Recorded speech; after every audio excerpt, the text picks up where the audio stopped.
tip for this week.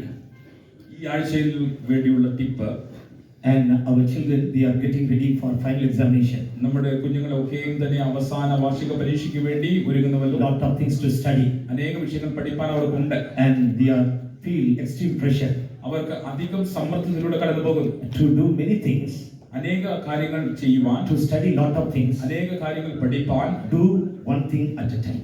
ഒരു കാര്യം ഒരു സമയത്ത് ചെയ്യുക. And you are not a multitasking computer.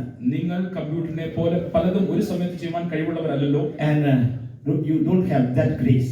ആ കൃപ നിങ്ങൾക്കില്ല. And music, അത് മ്യൂസിക് messaging, അല്ലെങ്കിൽ messaging, and looking at WhatsApp and Instagram വാട്സാപ്പും ഇൻസ്റ്റാഗ്രാമും നോക്കിക്കൊണ്ട്, and YouTube, അല്ലെങ്കിൽ യൂട്യൂബ് കണ്ടുകൊണ്ട്, and same time you can't study. അതേ സമയം തന്നെ പഠിപ്പാനും കഴിയുകയും. And you may think I can do multitask at a time.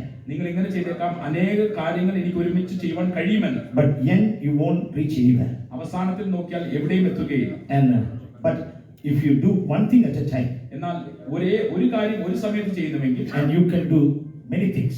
അനേക കാര്യങ്ങൾ നിങ്ങൾക്ക് ചെയ്യുവാൻ കഴിയും. Even that also categorize which is important, which is least important. എങ്കിലും പട്ടിക തയ്യാറാക്കിക്കൊള്ളുക. ഏറ്റവും പ്രധാനപ്പെട്ടത്, ഏറ്റവും ആവശ്യമില്ലാത്തത്, Spiritual things give importance. ആത്മീയമായ വിഷയങ്ങൾക്ക് പരിഗണന കൊടുപ്പീൻ. Then for studies. പിന്നീട് വിദ്യാഭ്യാസ സംബന്ധമായ And other social network, other things, put it in the last. സാമൂഹ്യ മാധ്യമങ്ങൾ മറ്റു നോക്കുകയും അവസാനത്തിലേക്ക് കൊണ്ടുവരിക. God will give you grace. ദൈവം നിങ്ങൾക്ക് കൃപ നൽകും. If you give importance to God, ദൈവത്തിന് നിങ്ങൾ പ്രാധാന്യം കൊടുക്കുന്ന if you give first preference to God, God will give importance to you and He will bless you. ഒന്നാം പരിഗണന പ്രാധാന്യം ദൈവത്തിന് നൽകുന്നുവെങ്കിൽ ദൈവം നിങ്ങളെ ഒന്നാമത് കൊണ്ടുവരും. So let God keep God first in our life. അതുകൊണ്ട് ദൈവത്തെ നമുക്ക് ഒന്നാമതായി വെക്കാം. Wholeheartedly do things. മുഴു ഹൃദയത്തോടെ നമുക്ക് കാര്യങ്ങൾ Let ചെയ്യാം. God help our children. Father, let's all praise God. കർത്താവ് സഹായിക്കേണ്ടതിനായി നമുക്ക് ചെന്ന് സ്തോത്രം ചെയ്യാം. Praise the Lord, praise the Lord, praise the Lord, praise the Lord, praise the Lord, praise the Lord, praise the Lord, praise the Lord, praise the Lord, praise the Lord, praise the Lord, praise the Lord, praise the Lord, praise the Lord, praise the Lord.